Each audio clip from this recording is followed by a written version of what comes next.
Hey folks, this is Abel James, and thanks so much for joining us on Fat Burning Man, where we help you look, feel, and perform at your best. It's ironic, we're overloaded with health and fitness technology these days, but our collective health is worse than ever. In a world replete with Fitbits, Jawbones, Apple Watches, and other gimmicky gadgets, most of these self-trackers don't actually do much to improve our behavior. But today, you'll learn why that's all about to change. From 3D printed burgers to epigenetics, we're here to talk about the future of health. Before we get to the show, here's a great story that just came in from Jennifer in the Fat Burning Tribe. She says, I began my wild journey on February 28th, 2016, and I have almost reached my 100-pound lost mark. 2016 was a very rough year for me, and admittedly, I fell off the wagon for a little bit. Thankfully, I was able to pick myself back up and keep going.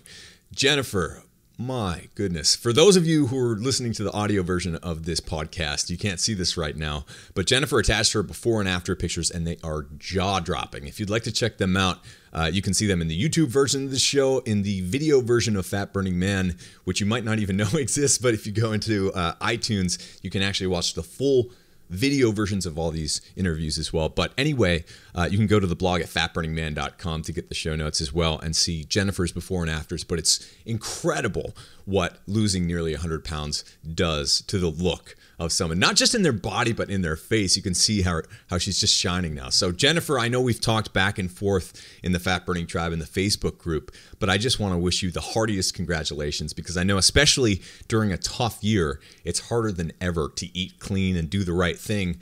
And I know that from experience. When I was at the worst health of my life, it was after I lost everything in an apartment fire. All my instruments, all the work that I was doing, because I was working from home, lost pretty much everything but the clothes on my back. And then my health really started to suffer. Got kidney stones. I was sick. It must have been a dozen times that year. I was on a bunch of meds, and then clawed my way back with real food and all the things that we're helping teach people today. So thanks for being an example in spite of a difficult time. And congratulations once again, Jennifer. If you'd like to try the Wild Diet yourself, check this out. You can download our 30-day Wild Fat Loss program on the device you're listening to right now and get the best meal plans we've ever put together.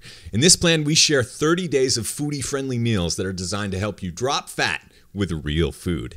If you're ready to upgrade your nutrition, get our 30-day program for a limited time discount at fatburningman.com/30days. That's the number 30, DAYS. From any device, just type in fatburningman.com/30days. But what about this? Have you ever regained weight after losing it? Unfortunately, that happens all the time. So here at Fat Burning Man headquarters, we created the antidote. If you struggle with yo-yo dieting or poor long-term results, we built the Fat Burning Tribe just for you. You'll get 24/7 support to help you beat sugar addiction, conquer cravings, and get results that last. Whether you have 100 pounds to lose or you're training for your next marathon, we can help. You can join for a listener discount at fatburningtribe.com. All right, on to the show with health entrepreneur Matt Riemann.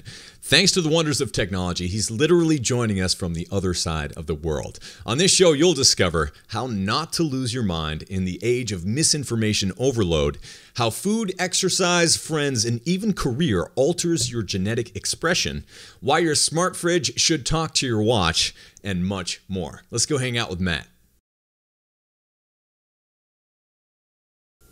All right, folks, Matt Riemann is a social entrepreneur in the fields of personalized health and future medicine. A heart-centered visionary, Matt is focused on changing the health trajectory of the human race. He orchestrates a global collaborative vision to revolutionize the concept of health as we know it and to facilitate personalized, predictive, and preventative change around the world. Matt, thank you so much for joining us. Abel, it's great to be here today. I'm really looking forward to the conversation. Right on. And I have to say, for those of you watching the video version, you know this, you have the best video background I've seen in a long time. Tell us a little bit about what I'm seeing right here. Well, we actually came in from, just arrived in Adelaide in Australia to my family home. So this is actually a rug from India at the family home. So I'm excited to be back here. Yeah, it's beautiful. Well, welcome back. And I love that technology is bringing us to the place where we can talk from around the world as if we were next to each other. But I think the next iterations of that are only going to become more intense. So we're here today to talk about the future. You're the perfect guy for the job. And it's not something. It's something that's a huge interest of mine, but I don't talk about it much on this show. But I think at the rate of change and in the face of an uncertain future, it's much more important that we try to embrace the promise of technology right now, because it seems like we're about to lose our minds if we haven't already. So, as you see it, what are the biggest promises of technology? And then we can get a little bit into your story and how you got into all of this. Well, it's a great question to start with, Abel, and it's funny that you should actually mention about are we about to lose our minds, because one of the things that may be one of the most positive, I guess, progressions of humanity is that we potentially could lose our minds the way that we have them right now. Yeah. And we talk about some concepts such as battered mind syndrome. And what that means is that often our own minds are our biggest enemy. Often we sit here and we judge ourselves in the mirror. We're looking to compare ourselves to other people. We always constantly tell ourselves we're not good enough, and we're not achieving everything, and we're never going to be where we need to get to. And this is a constant story that happens in our minds all the time. And so it's a funny play on words that actually, for us to lose our minds might actually be positive things. For us to all become insane may actually be the definition of what we need to be doing moving forward, is actually lose the way that we're thinking about things right now.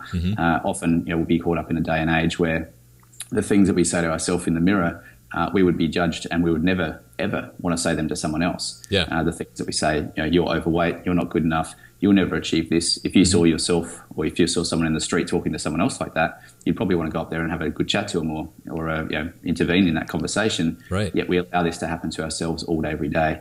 And so when we're here in this day and age, our mind is actually one of our biggest strengths, and the future is going to be revolved a lot around the mind and understanding more about the mind and how we can actually transition from the day and age where we are right now into a future that really has a good harnessing understanding about the mind that can help us and be on our best side as opposed to against us right now. Yeah. And it's so interesting. We just got the Amazon Alexa a few months ago. I never really used Siri that much on Apple devices, but these things are getting better and better. And the thing that I was most struck by at the beginning is when you're interacting with them, you can say whatever you want, even if it's in kind of a rude tone, especially if you're frustrated. Sometimes it comes off that way. And there are no repercussions for that, right? There's no, obviously, at least at this point, AIs don't feel emotion. It's a little strange to be talking about that, but I think where you're playing, if technology can be an active participant in kind of giving you that positive self-talk, the antidote to the negative self-talk that you were talking about at the beginning could be very useful, used strategically. These things that could help point your behavior in the right direction through these kind of automated systems, right? Right, and it's a fascinating time to be alive, actually, because there's so much of this starting to occur. The technology industry is just going, gangbusters with the progressions that are here now. The augmented reality that's occurring, virtual reality, mixed realities that are coming into place. In every different field that's happening, you can almost attend a live concert these days, put on your virtual reality, and it's like you can pick the best seat in the house and be there with the 360-degree vision just by the comfort of your own home. This is now progressing into the health and medical fields. People are doing surgeries. You can actually go in there and look into your own body in 3D, dive into your 3D blood vessels and look at the side. It really is an interesting time to be alive, and a lot of the progressive things like Pokemon Go and other gamification type applications that are really bringing reality to us. And this is where we talk a lot about health and medicine, and that's one of the big conversations we're having in the world right now, is about how we can help people be healthy and be happy and avoid chronic disease. And a lot of the understanding there with realities that change is talking, again, the concepts about the mind, which we shared before, that you can be sitting in the comfort of your own home. You might be sitting where you are, Abel, in the world, and I'm sitting where I'm in the world in Australia. We can both put on our virtual reality headsets and we can go to the Bahamas together. We can go to wherever we like together. Let's go to Hawaii, and we'll be in Hawaii. I'll meet you there. Let's go to space. I'll play with you. Let's go to space, and we can have fun. We can climb trees. We can do what we want to do. And our mind will actually interpret that information, the senses and the information that comes in through our eyes, through our ears, through everything else. We'll interpret that information as reality. So for us, for our minds in that moment, that is our reality. And so our brain will then produce the chemicals according to that. So if we're having a good time, our brain will produce the happy hormones, and we'll be in a great space of excitement. We'll have all our dopamine that gets produced. We'll have our serotonin. We'll have our oxytocin. We'll have all those things that get produced as if we're there. And so you're sitting at your home, I'm sitting at my home, we're not doing anything, we've just got these glasses on, yet we're producing hormones that are benefiting our health in a big way. And so this is starting to understand that, the future is exciting when we can harness the concepts. We can actually influence our health in such a positive way using our minds, which is a whole different conversation what we've been having, in the diet and exercise game. Yeah, it's absolutely true. And here in Austin, Texas, we're kind of in a tech hotbed due to South by Southwest and a lot of tech companies being here for a while and then coming more recently. But during the Pokemon Go phenomenon, it was fascinating. And if you take a step back, it really becomes even more incredible, I think. This town transformed. Like you'd be walking down the street, you just see flocks of people crowding around these, virtual places where they're fighting and they're collecting little guys and Pokemon or whatever. But if you take a step back and you look at this from a bird's eye view, you see all of these humans getting out who might not have been out in a really long time. And if you forget that it's Pokemon Go for a second and you just imagine that it's, a bunch of pixels that have different colors on them and people are looking at those pixels, then all of a sudden you see massive human change and even sociological change, psychological change going on en masse, kind of sweeping the nation and the world all at the same time due to some stupid little game that, people only played for a week or two anyway. But that's just the beginning, right? And it's important because I think that will forever be an example of how much human behavior can change on a whim overnight to be completely different than it was before. Yeah, well, it's one of those things that will be there forever. It's it's not just a virtual reality or an augmented reality. It's the first mixed reality that we've experienced. Really in the human race, it's the first time that this has happened in a big scalable way. So it's exciting. And one of our big messages and the things that we talk about a lot around the world is about personalised health and about understanding how unique everybody is. And there's 7.3 billion people on the planet. There's not one single person that's the same. Everybody has a different physical size. We're different shapes and sizes with our heights and our weights. Right. We have different genes. We have different brains. We have different organs. We have different disease risks. Everybody's different. There's not one single person that has anything that's the same, not even identical twins. And so we're so different physically that how could we ever expect the conversation to be the same for all of us? We're so different mentally with our minds, the thoughts we have, the cultures that we have, the beliefs we have, the conditioning we have. We're so different spiritually with our religions, with our purpose and passion in life. And so we're such different beings. And at the moment, the conversation we're having around the world is still a very generic conversation. It's very outdated. We're running very old software programs that's out there. And one of the messages that's so important with this, whether we're integrating the technology or not at the moment, is to just realize that you're different to everybody else, to realize that the same thing that worked for someone else may not work for you. In fact, often it won't. And so we're really trying to help people understand that we're shifting the paradigm from where we've been in the old school to the food pyramid days, and everybody remembers the food pyramid from school, no matter how old you are listening to this. Right. It's been around for a very long time, and shifting away from you should eat this much food to saying, well, actually, instead of the food being the focus, let's have the person and us as the focus. And it's not about the food anymore. It's not about the exercise program anymore. It's saying these are great things and great tools to help us, but really we're saying, how does that interact with your unique body? We already know that a lot of the generic recommendations that we should all walk 30 to 50 minutes a day will cause some people to have back pain, knee pain, headaches, et cetera, et cetera. We already know that the latest research that comes out that tomatoes contribute towards cancer now, and kale can be a significantly detrimental food to a lot of people. These are when we focus on the food, the tomatoes with the high antioxidants and the lycopenes, and they're so great and everyone should have them, but yet now they can actually cause ill health for people. The same with kale, the same with every food actually. And it's not necessarily about the healthy fruits and vegetables that everyone should eat. It's saying, how does the specific tomato, or how does the specific kale, how does the broccoli, how does all these healthy foods interact with your body? Because they're causing a lot of people's sickness and ill health. And this is something that we know now. It's a common topic that we have at the government levels and higher. And so we're currently being negligent in the world, where we're saying everyone should eat healthy fruits and vegetables and exercise 30 to 60 minutes a day. Right. It's something that we already have the information, the science, the medicine, and technology to be personalised with our conversation. And that really is our message at the moment for everybody who's listening in, to say, hey, take the time to go out and find out who you are, because you're different to your mum and dad, you're different to your kids, you're different to your brothers and sisters, you're different to the guy at work and the guy on the train next to you. So take the time to find out who you are, because there's foods that are good for you and there's foods that are not so good for you. There's exercise programs that are good for you and not so good for you. There's a time of day to do those that is important to harness. There's understandings about social reactions and relationships and how your mind works and the environment and all these things around is all that specific for you equals your health. and all that specific for you can equal your disease. And that's a conversation that we're interested to have, and we can unpack a little bit, if you like, in terms of genetics and epigenetics. Yeah. I was talking to a doctor of Oriental medicine recently, Dr. Andy Miles, and he said, I think he wrote this in his book as well, that being told to eat 6 servings of vegetables a day is like being told to wear 6 pounds of cotton, where it's advice that comes with completely without context. And is it right? Like, kinda, but it's really not useful for people. What is useful is learning how your body interacts with different foods, and you have a very personal story about that. And so you have 2 degrees in applied human sciences. You're training Olympic athletes. This is a few years ago, right? And all of a sudden you're in crippling pain because of what, protein shakes? Yeah, it was one of those things that I was healthy. I was the healthiest guy alive. I would have, like many of us could stand up and say, wow, I go to the gym 3 or 4 times a week. I surf on the weekends. I ride my bike to work every day. I'm doing the best job, working with the best people, have low stress, super happy. Everything's great, right? And then one day you wake and can't breathe, can't move. And that was an interesting time for me, because I was teaching doctors internationally about the art and science of the human body. I thought I knew a lot about it.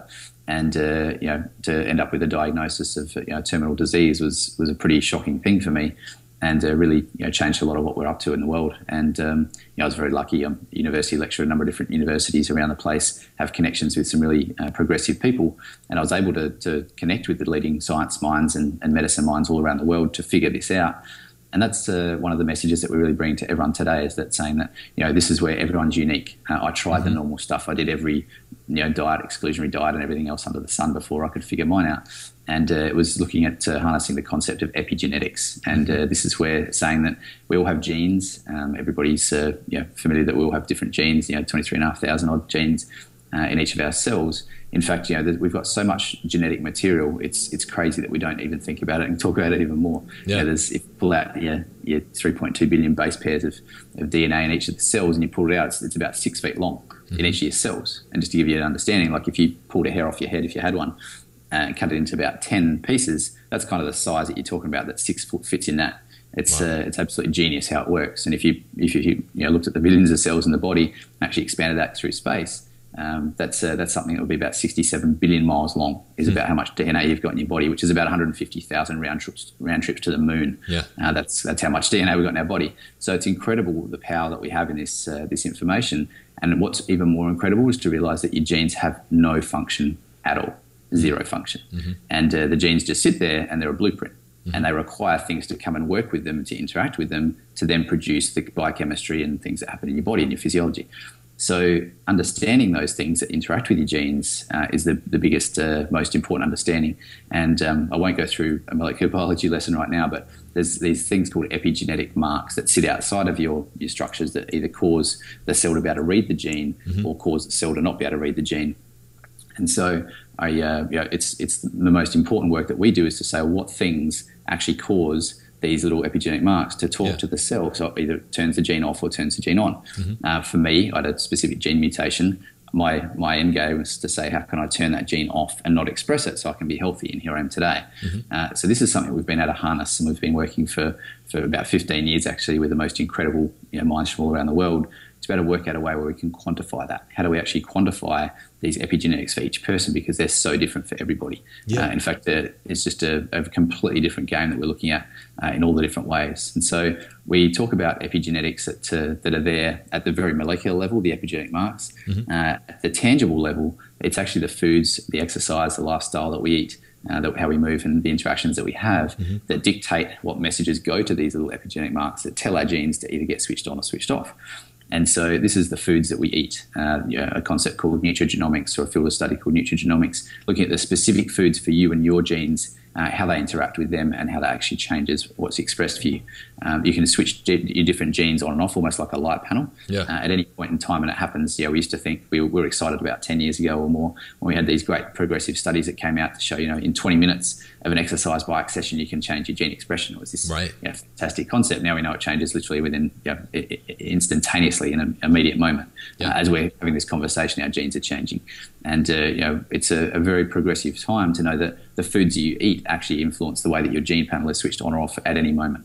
The social interactions that you have If this was a stressful conversation, or if this is an exciting conversation for you, then you'll have different genes to be switched on or not. This may be the, oh my gosh, this is the best conversation in the world I'm listening to, or yeah, this is boring, I've heard it before. Whatever it might be for you, this is going to determine what actually happens with your gene expression. The indoor environments that you have, whether you've got dust and mold, if you're sitting under air conditioning, all those sorts of things influence your genes. The outdoor spaces that we have, the climate, the temperature, the wind speed, humidity, all those things influence our gene expression. And our lifestyle factors with our exercise, the way we move, the way that we move or don't move our body is really, really important to see how we can change genes. Our natural talents even actually influence that. If we're someone, I know you're a musician, if you were someone who was being an accountant, Abel, let's say you're sitting behind the desk doing this all day, when you should be out being a musician, compared to if it was the other way around, someone who's an accountant trying to be a musician and they're going to suck at it because they're not any good at it. Naturally. It's a different thing. It's very stressful for our bodies and for our brains and for our minds if we're doing things that we're not naturally suited to. The amount of sleep that we get is one of the biggest factors, and there's different times to sleep for different people. There's different amounts of sleep for different people. And of course, our mind is a big factor individually. So there's all these things, and we talk about the 6 key areas. So the food, our exercise, our environment, our social interactions, our mind, and our natural talents. They're like the 6 key areas, 6 key elements in epigenetics that change the way our genes are expressed, which then changes what the biochemistry is that's produced in your body, which equals your state of health or your state of disease. And so this is the mechanism now with epigenetics. We can understand specifically all those things we actually get to choose. We get to have control over. We actually get to choose the food that we put in our mouth. We get to choose how we move our body or how we don't move it. We get to choose who we hang out with in the conversations we have. We get to choose where we live. We get to choose the way that we think. We get to choose how much sleep we have. We get to choose what we do with our time. All these things we have a choice, which means that we're actually in control almost 100% about our health destiny, which is a really exciting conversation. And to know that that's very unique for you, Abel. All your stuff that we mentioned there is different for you compared to what it is for me. This is the work that's happening at the moment. And it's really, really exciting actually to see so many people be able to understand this in this day and age. It really is a great time to be alive. Yeah, I remember mentioning epigenetics a few years ago on the podcast, and everyone was like, epigenetics, what is that? Now it seems like it's a recurring theme that comes up in more and more of these shows that I do, in the blog posts and the books that are coming out, and I think that that's fantastic because it's a very empowering idea. But let me ask you this, coming from a place of ill health or going through your own health struggles, really as a result of the genetic blueprint that you have, knowing everything that you know now, how has it actually affected and changed the choices that you make every day?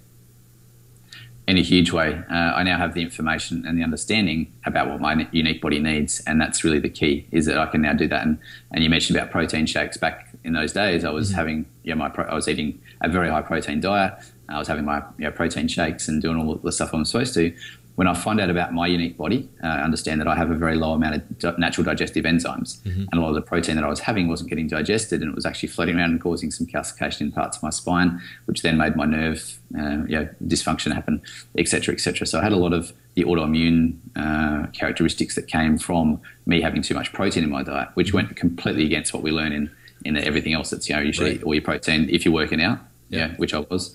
But now understanding that everybody's so different. So I actually went through about a 6-month protocol of no protein at all, like zero. It was very difficult, but not as difficult as the exclusionary diets I'd tried before, I must say. The hardest one I did was starch-free, where I had to walk around and drop these little iodine spots on everything and on the food before I know if I could eat it or not.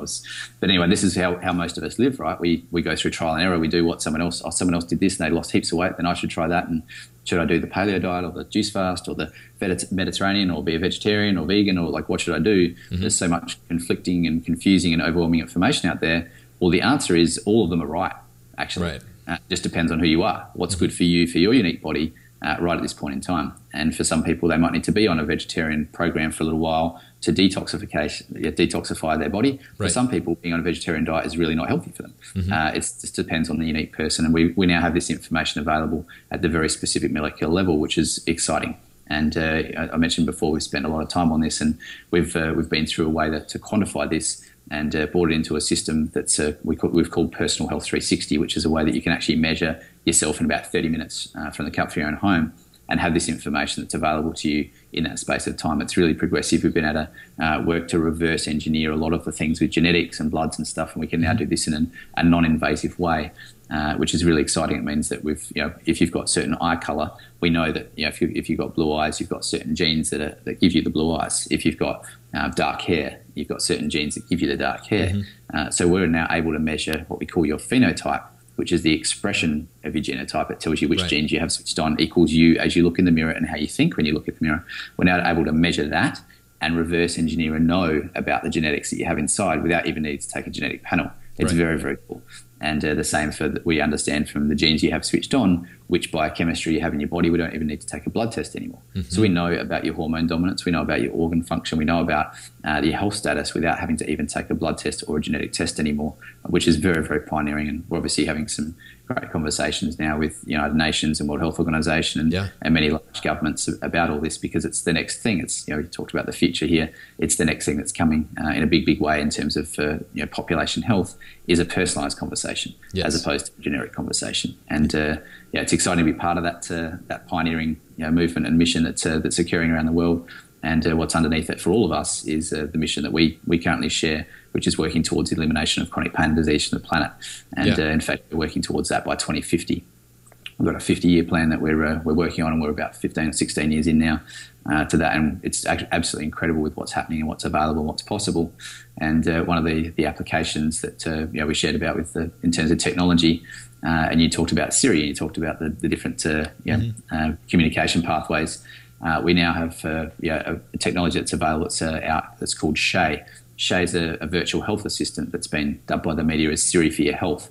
And this is a technology now that's here to assist us in a big, big way, where you can actually talk to Shay and Shay talks to you in real time and interacts with you, and it will tell you even predictive in advance. It'll know about your health without you even having to do much about it or even think about it. It'll say, Abel, we notice that your best time for dinner is in the next 3 hours. Would you like us to assist with that? And you'll say, sure, thanks, Shay, that would be great. Say, great, scanning the restaurants in your local area. Great, here's 3 restaurants that match your specific unique profile right now that have the foods. Here's the menu items. Would you like us to book a table? Would you like me to order takeout? So it'll be ready for you for the best time to have your meal. Or Abel, we detect that you're a bit stressed right now. Would you like us to assist with that? I say, sure, thanks, Shay. Shay will say, great. Pulls out a funny cat video from YouTube to play for you, or delves into your music library and actually plays a specific song that's matched to your natural brain frequency that'll change it from a state of depression into happiness. This would be something that Shay will say, Abel, we understand that due to your usual travel routes that we see, the bus 205 you catch to work, we recommend you take an alternative route of transport today because there's been an outbreak of allergens and your immune system is low right now. If you catch public transport, you're likely to get sick. Would you like us to assist with that? So this is where technology is starting to come into play to assist in a big, big way with our health, but it's personalised health. It's a conversation that's just for Abel or just for Matt. It's just for you. And so this is a really exciting time where we can be having these technologies become part of our life. And as you said before so perfectly, they don't have any judgment. They don't have any expectations. They don't have any attachments. They're just technology.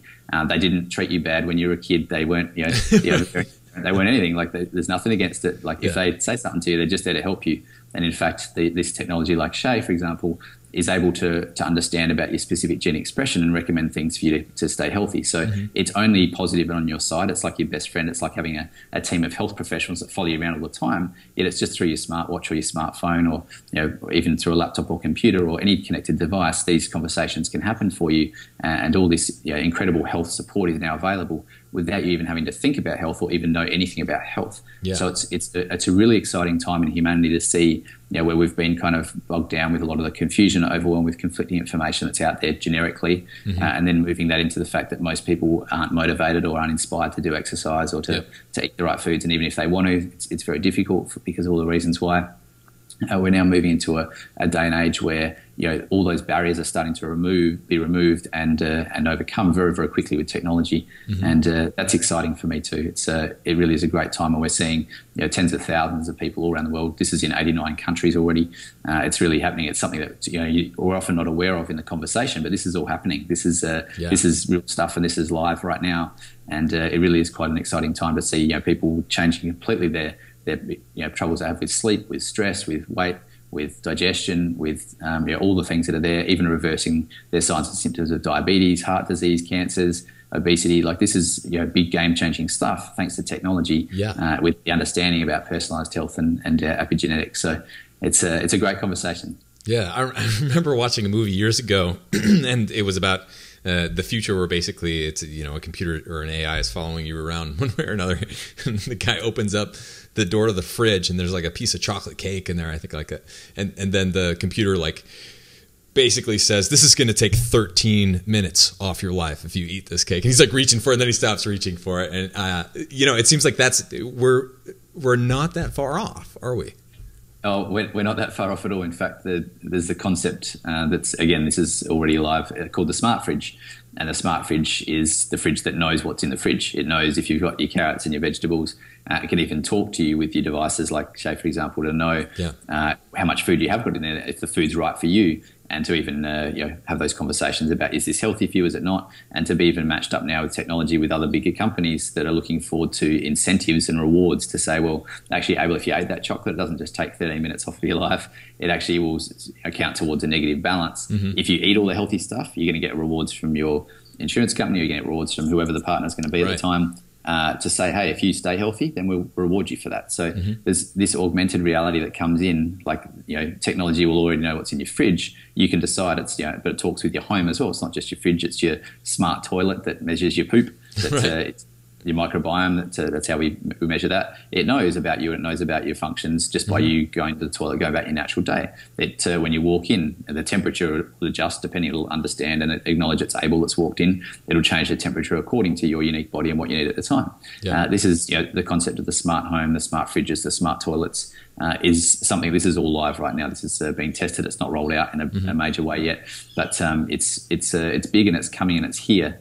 This isn't these future Star Trek style conversations that used to exist. This is available and alive in this day and age, which is quite cool and a little scary for some, but it is really quite an exciting time to be a part of this and look at all the information that you can get from wearable devices, from, you know, different I guess measurements of biomarkers and other things in the atmosphere and life. There's a lot of great companies doing progressive things all around the world, even in terms of atmospheric identification, looking at how the difference in atmosphere changes influences the human body. And there's huge correlations with that. So now we're looking at mapping weather patterns, looking at different electromagnetic forces in the atmosphere that influence us.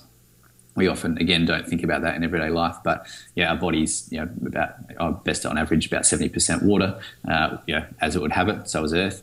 And, there's this incredibly huge thing called the moon that influences, and everything outside of Earth that influences the way the tides work in this water.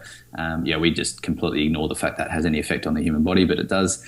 These huge electromagnetic forces that happen that influence the atmosphere are now influencing the human. We're now getting the science and the data on this. So these really weird woo-woo conversations about, you know, these sorts of things that have happened in the past with no justification are now getting scientific evidence on it. And now we can measure changes in electromagnetic activity. We can measure the changes in the electricity currents of the body. We can see how things interact. We can see the change in human heartbeat. We can see the change in heart rate variability, which are dictators of stress and other things that are in our body. So we now know how the patterns in the weather, we know how the patterns and the phases in some of the moons actually influence stress, influence women's menstrual cycles, other things like this that are known conversations, but we just kind of ignore them in general conversation. These are all things that influence our unique bodies, and all things that science is now bringing into personalized medicine, which is really exciting. Yeah, and it's, you know, all happening at the same time. We have AI, robotics, sensor technology, the Internet of Things. All of this is converging. We know right now that eating from nature is almost always a good plan. But, you know, looking forward 10, 20, 50 years from now, do you think it's more likely that we'll be eating from a farm or a lab or something in between? It's kind of hard to conceptualize now, but that's happening too, right?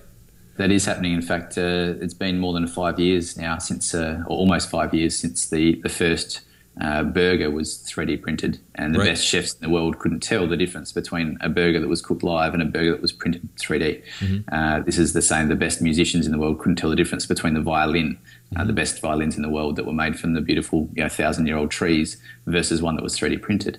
This is now we're 3D printing live blood. We're 3D printing organs and doing live organ transplants with people. This is an exciting and interesting time. We talk about the concept of food. Well, the food and the nutrient density that's able to be produced by 3D printing is it's almost incomparable. It's almost impossible to tell the difference between what's happening now. So whether that's going to be widespread or not, my opinion would be I hope it's not. There's so much more to food than what we see. But from a nutrient value and point of view, from a molecular point of view that you look at, then that's something that you can compare in those sorts of ways. We like to see things in terms of nature having a lot more depth to that, and the conversation, the way we interact with the land, the way we interact with the foods, the way the foods interact with us. It's all energy at the end of the day. And this is something that, again, used to be a bit of a left-wing conversation. It's now very accepted in science and medicine that food is energy. We measure the energy. We understand it. If I eat an apple and I take a bite of that, or if I eat a strawberry, the actual molecular compounds and the structures of the food and the energy that's there changes as it goes into my mouth. I chew it, it changes form, it goes into my body, and that changes, and that feeds and nourishes me, or it can go against me depending on what I need at that particular point in time. So it's about understanding the energy that comes from the sun, that comes from the other places, is something we don't really understand enough yet. But there's all those concepts behind having natural farm food as opposed to having something that's been 3D printed. So even though you could compare it in a lab side by side, there's a lot of things that we want to consider that we can't get out of a 3D printed situation. That being said, to be able to have certain supplements and other things like that can be 3D printed and can be helpful, especially if we're talking in reactive care. A lot of the work that we're involved in with the Ultimate Human Foundation is looking at the preventative aspect. We're looking at saying, how do we reverse and prevent chronic pain and disease? Well, we're looking at future generations, people who haven't even been born yet. The concepts of conscious parenting to help change minds, to help write the foods and vegetables that are going to help keep them healthy and avoid disease states. That's the bigger conversations that we're having. Yet we've got 4 billion people right now that are suffering from chronic pain and disease. We've got a big problem on our hands. And we need to go and work out how we can use this technology and other understandings in personalised health and medicine to help harness that information, to help use that to help people at the moment in their space and time. And so that's a really important conversation that we're having in a big way for reactive medicine, saying, how can we use this for people? And there's many instances where we're able to say, this is a specific deficiency this person has that's there, that's underlying, and this is the what we refer to as the root cause of something. From that deficiency in their vitamins and minerals, from that dysfunction that's not working, then equals an organ that doesn't work properly. When that organ or the system in the body doesn't work properly, then they end up getting symptoms. When they get symptoms, a group of symptoms, we classify that as a disease, and then you are diagnosed with this. And then if you get diagnosed with this, you go and get the show bag that you need to manage that. When we completely miss the point that it's about this underlying problem in the first place. So when we can harness that technology, is about saying, now we can understand, with these sorts of epigenetic technologies, what the actual imbalance is in the first place. We can go and use something like 3D printing to print a natural medicine or something like that to go and implement the change in that deficiency. This changes the organ function of the system, the symptoms go away and the disease is gone. This is a very different way that we're looking at things now compared to what we have in the past. And so to be able to use the technology and use this understanding of personalised health and medicine right now means that we can harness that to help change the chronic disease state and help reverse the sickness that exists in this world, as well as the conversations with things like SHE to help prevent things like pain and disease from occurring in the first place. Yeah, so what you're talking about, the SHE and AI tracking, adjusting your behavior and your lifestyle, that's all pretty non-invasive stuff. But on the other side of things, you also see technologies like CRISPR and gene editing coming online at a time where it looks like we're going down the road of democratizing that, where anyone around the world could be engineering or re-engineering DNA, which is kind of a freaky thought. So where does that leave us? Because, you watch sci-fi movies about dystopian futures, and there are two classes of people. There are basically the designer babies and all of the people who have been altered by technology, and then there are just the regular people who leave it all to chance. Yeah, well, that's certainly an interesting conversation, because it's been a few years now already since DNA was replicated in 3D printing, and so we've synthetically reproduced life at its core level. We've already been able to do that for a number of years, and most people don't talk about that publicly, but it is a conversation that will be very interesting moving forward. It's a slippery slope. In the future.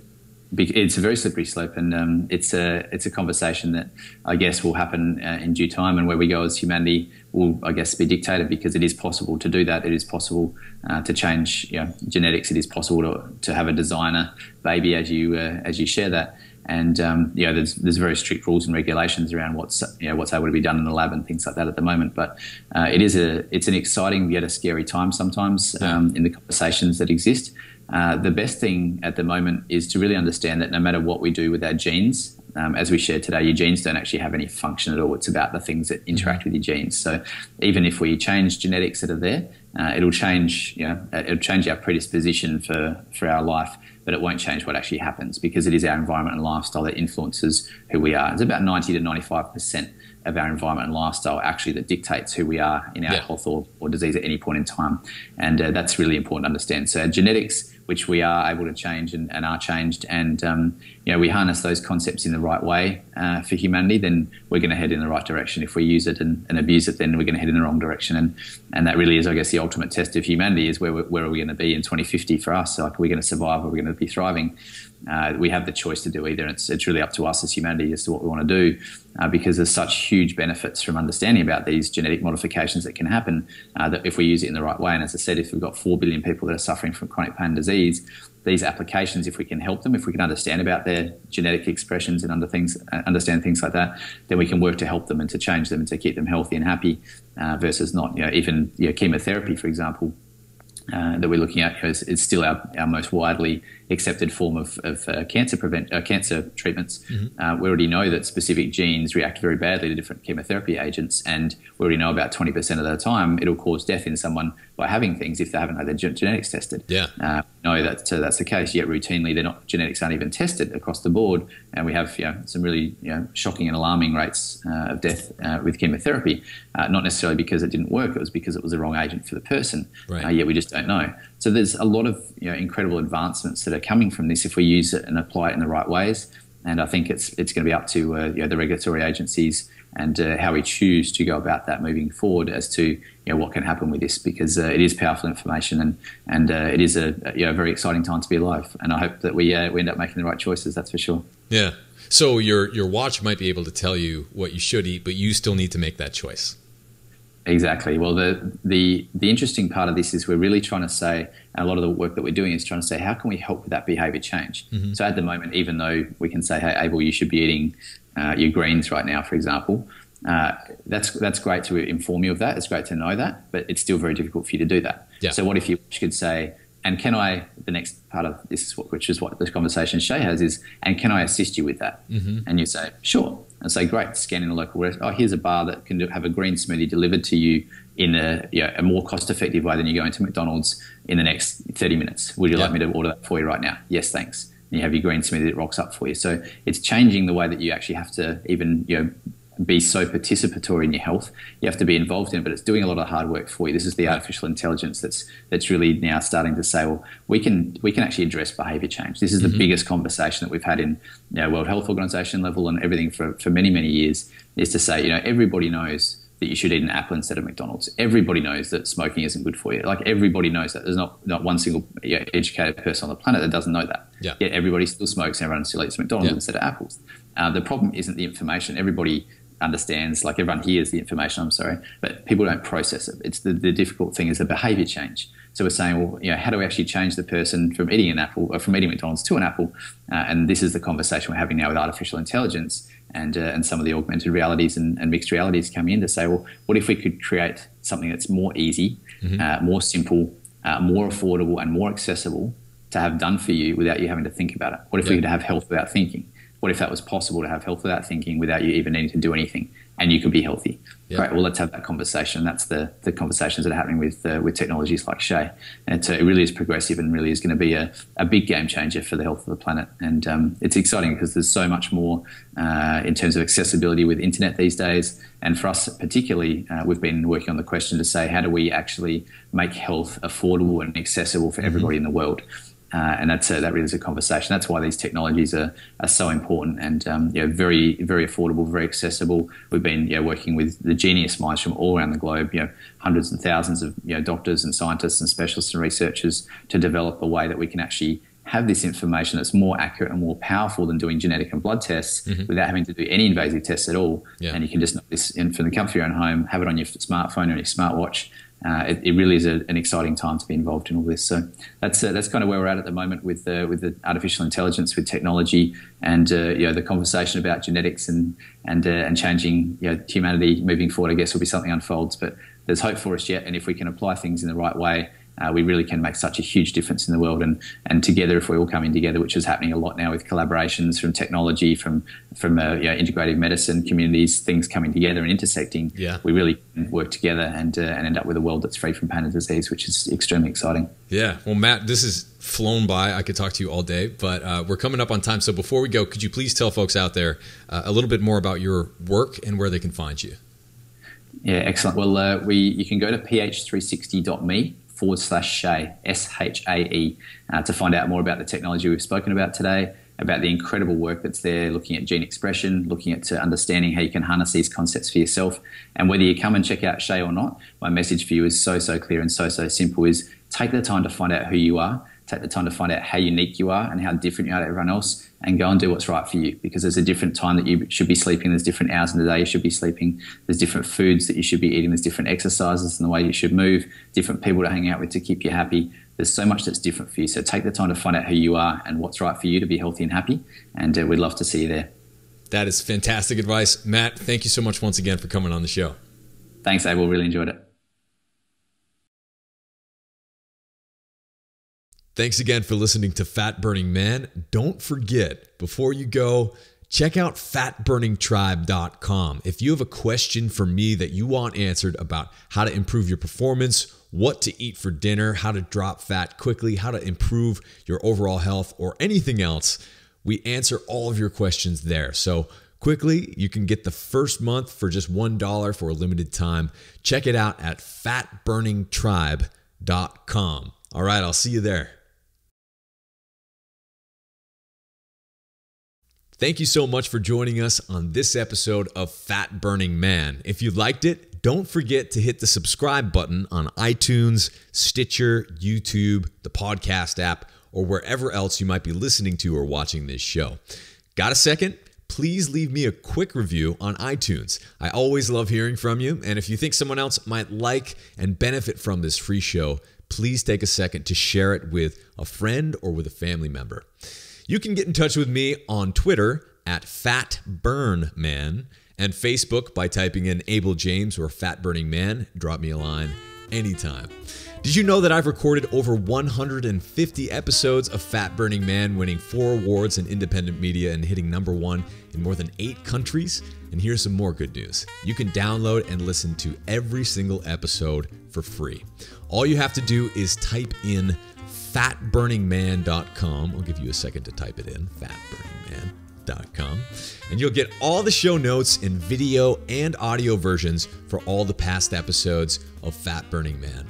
Better yet, enter your best email at fatburningman.com, sign up for my newsletter, and I'll even send you a quick start guide to start burning fat right now and a few of our ridiculously tasty recipes as a special thanks for signing up. Once again, just go to fatburningman.com right now, enter your best email to get your free fat burning download straight to your inbox, and make sure that you never miss a show again. This is Abel James signing off. Thanks so much for listening, and have a great week.